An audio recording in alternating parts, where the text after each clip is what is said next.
Ya pemirsa, terima kasih Anda masih menyaksikan Economic Lounge with IC dan masih mengangkat persoalan mampukah tax holiday mendongkrak investasi di Indonesia, dan masih bersama Bapak Ngakan, Bapak Raden Pardede dan juga Bima Yudhistira. Ya, tadi Pak mungkin perlu dijawab nih, masalahnya kan koordinasi antar kementerian ini harus diakuin ya. Mungkin Bapak di sini nggak boleh ngakuin ya, tapi harus ngakuin.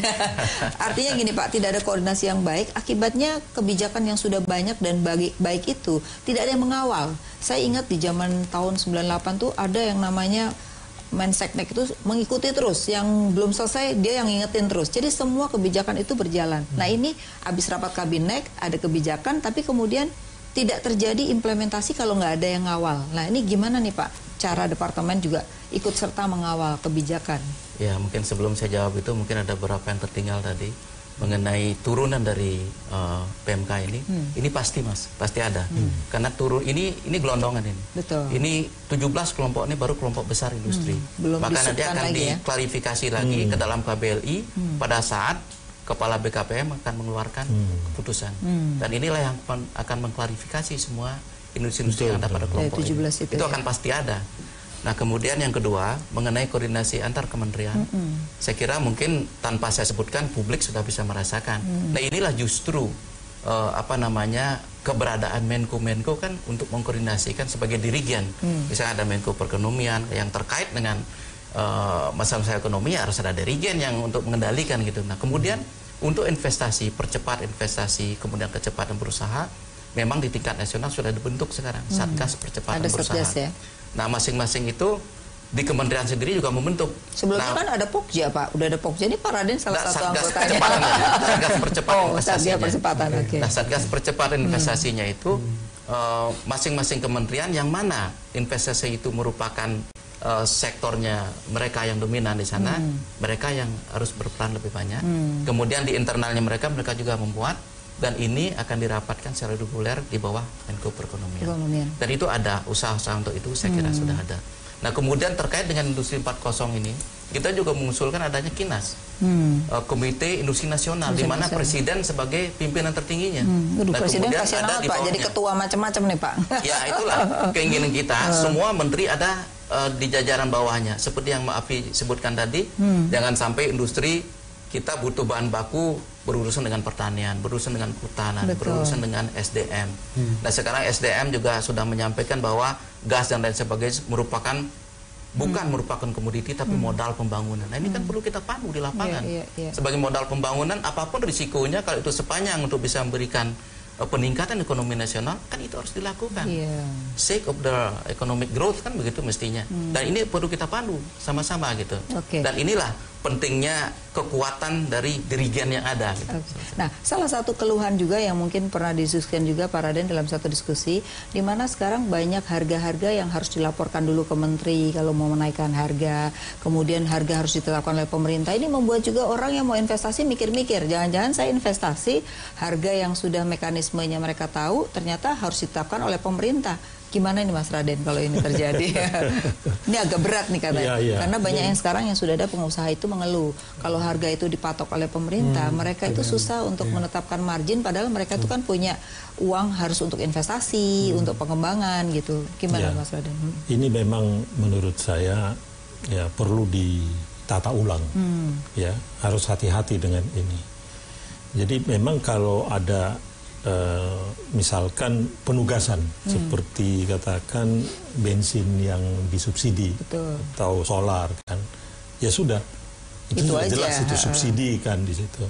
Tapi di luar itu ya jangan dicampuri terlampau banyak. Gitu.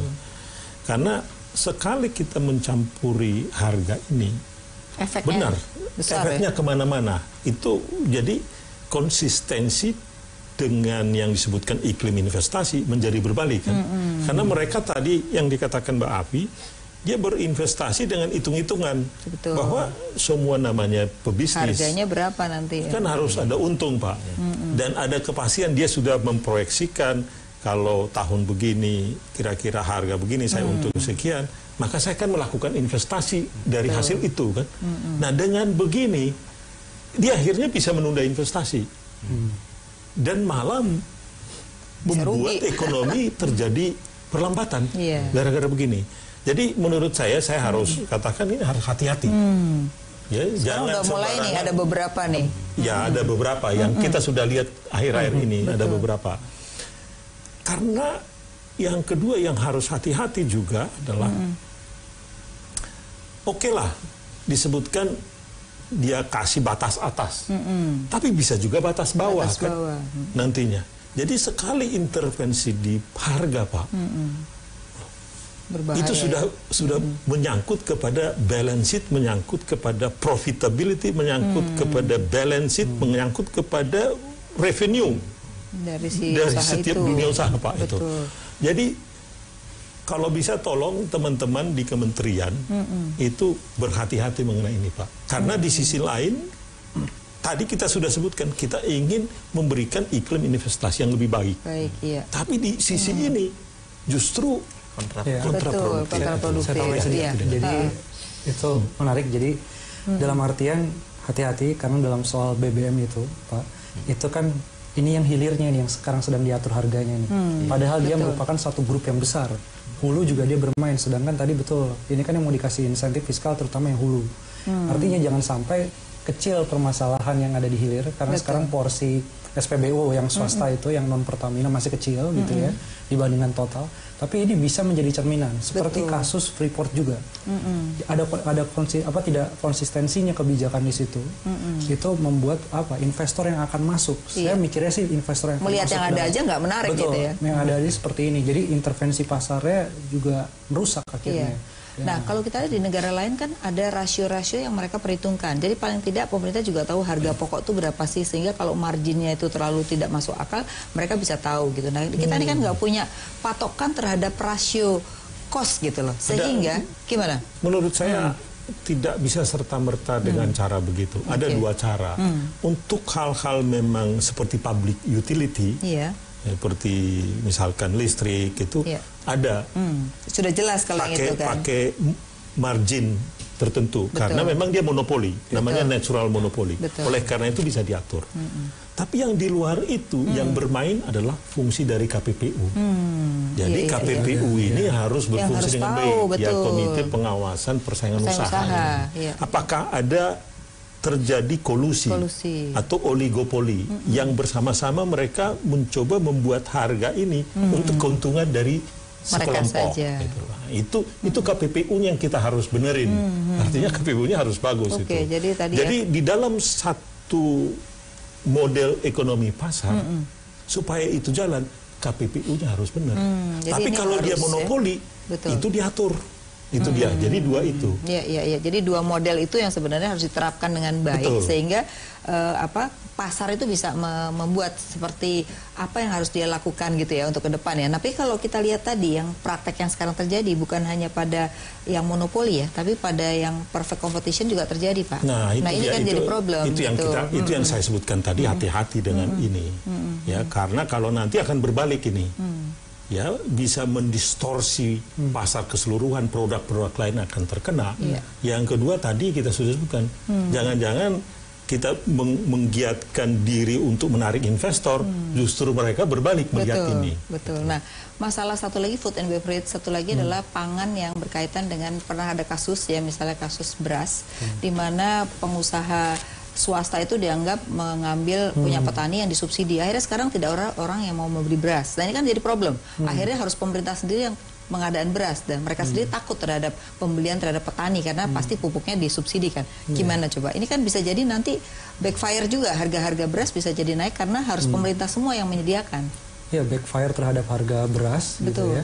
Dan dalam jangka panjang ketergantungan terhadap impor berasnya akan makin besar karena kita jadi malas produsen dalam negeri untuk memproduksi beras, takut didatengin Satgas Pangan gitu kan. Jadi harga eceran tertinggi itu memang debatable dan menimbulkan problem ketika tataran di lapangan ya. Jadi apapun intervensi-intervensi dari pemerintah ya, bukannya kita tidak ingin. Saya tahu untuk yang beras kemudian BBM ini kan karena kepepet karena inflasinya ingin dijaga. Gitu ya. Tapi di sisi yang lain kalau tanpa ada kebijakan dengan kajian yang kuat. Tapi Mas Bima ya, ini supaya agak ini diskusinya lebih dinamik ya. Ini kan sebetulnya kita ini yang sebetulnya disubsidi tidak mau disubsidikan. Betul. Kita kan nggak perlu disubsidi dan kita tidak protes dengan harga pertalite yang naik kan. Iya, karena memang tidak disubsidi. Kita aja sebagai konsumer tidak protes. Kenapa pemerintah harus mengatur itu? Iya, benar-benar harus disiapkan. Ini maksud saya ini itu yang saya sebutkan hati-hati. Kita kan nggak keberatan kalaupun dinaikkan itu sebetulnya. Yang kedua, inflasi kita pun relatif sekarang itu rendah. Iya, betul. Terus apa yang ditakutkan di situ? Malah nanti beban Pertamina jadi besar kan kalau terlambat dalam menaikkan harga. Karena kalau harus lapor dulu, berarti kenaikan kan akan ditunda. Berarti subsidinya yang harusnya tidak disubsidi jadi kena subsidi dong kalau kayak gitu caranya ya. Nah ini gimana dong caranya gini? Karena menjelang 2019 Mas, jadi kan harus semuanya stabil harga-harga gitu. Enggak ya? Justru yang saya katakan tadi, saya masih belum masuk akal saya. Saya katakan tadi, yang konsumernya tidak protes, tapi kemudian pemerintah mengambil alih di situ. Pada saat yang sama, inflasi pun nggak naik kan? Kan belum ada tanda-tanda kenaikan inflasi. Kos tanpa ada hasil. Ya, kan itu maksud saya ini terlampau ketakutan yang berlebihan. Toh tidak ada tanda-tanda inflasi sekarang. Mungkin kalau kelas menengah atas seperti kita gitu. Iya betul. Nah, justru itu gitu. Tapi mungkin ada beberapa yang sekarang terkait juga elektabilitas adalah memang kalangan kelas bawah. Karena kelas bawah kan pakai subsidi. Betul. Mana? Subsidi barangnya nggak ada masalahnya Pak. Itu dia. Jadi distribusi premiumnya subsidi barangnya nggak ada. Nah, itu yang jadi masalah 50%. Juga. Iya betul. Jadi dipaksa untuk bayar aja. Kalau kita sih nggak ada problem. Tapi mungkin yang elektabilitas yang dipikirkan adalah 40%. Kendaraan umum makanya mesti cepat ya harusnya. Oke. Itu dia. Nah, sekarang kita bicara lagi ke industri tadi ya. Kalau kita melihat Pak, sebenarnya di Departemen Perindustrian tuh banyak sebenarnya ya yang sudah dibuat roadmap dari zaman dulu sih sebenarnya ya gitu ya. Nah, lari ke 5 ini tadi sudah diperhitungkan. Tapi apa sih prioritas dari 5 tadi Pak? Kalau kita lihat misalnya otomotif ya, salah satu mobil memang kita sudah lebih dari 50% ya bahan baku dalam negeri itu udah bagus ya. Tapi memang persoalan kita adalah persoalan jualan nih Pak. Nanti barangnya ada, jualan yang lemah, itu persoalan pertama. Yang kedua, begitu kita punya kompetitif, kita banyak dikatakan melakukan dumping, padahal tidak terbukti. Itu terjadi di pulp and paper dan sawit. Apalagi sekarang Pak, soal Eropa juga akan memban misalnya CPO kita. Nah, jadi serba salah kita ini. Begitu kita punya competitiveness, kita harus berhadapan dengan negara-negara yang akan menolak itu. Ini apa upaya juga nih Pak? Karena jangan sampai kita berbuat yang baru, tapi yang sebenarnya sudah punya competitiveness kita lupakan gitu. Ya memang kalau terkait dengan adanya dugaan anti dumping dan lain sebagainya itu memang kita harus bermain juga di tingkat free trade agreement. Iya. Nah, di sana juga kita mesti harus jelas untuk memposisikan kita ada di mana. Nah, kemudian kita juga harus assess marketnya dia yang banyak ke kita apa juga. Nah, bila perlu misalkan suatu saat kita adakan retaliasi, misalkan kita balas saja gitu. Ini kan sebenarnya treatment psikologi juga gitu. Ini kalau dia sering melakukan itu ya kita juga intip juga salah gitu kan. Salah satu perusahaan pesawat yang akan beli akan memban kalau tidak mau bertukar dengan sawit ya. Kelihatannya seperti itu. Berhasil nggak Pak masalahnya? Ya, ini kan kemarin sebenarnya dengan Komisi Eropa kita sudah menang. Tetapi sekarang implementasinya kita lihat. Nah, kemudian gaung ini sudah terlalu besar. Karena begitu Eropa menolak, pasti Amerika, negara yang lainnya pasti dia ikut berpikir juga gitu. Dan ini sebenarnya sesuatu yang harus kita lawan dengan beberapa evidence saintifik. Kalau dia misalkan menyebutkan kita tidak ramah lingkungan di dalam mengelola on farmnya, kita buktikan kita juga punya ISPO. Kemudian kalau dia menyatakan bahwa kita banyak mengandung karsinogenik, kita harus buktikan dengan scientific base. Dan ini harus kita lakukan. IPB sudah banyak melakukan itu, tetapi kita harus suarakan lebih keras lagi. Nah, sejauh mana seperti itu? Karena kita kadang-kadang kalah terus. Kita harus break lagi. Pemirsa tetaplah di Economic Lounge with Isay.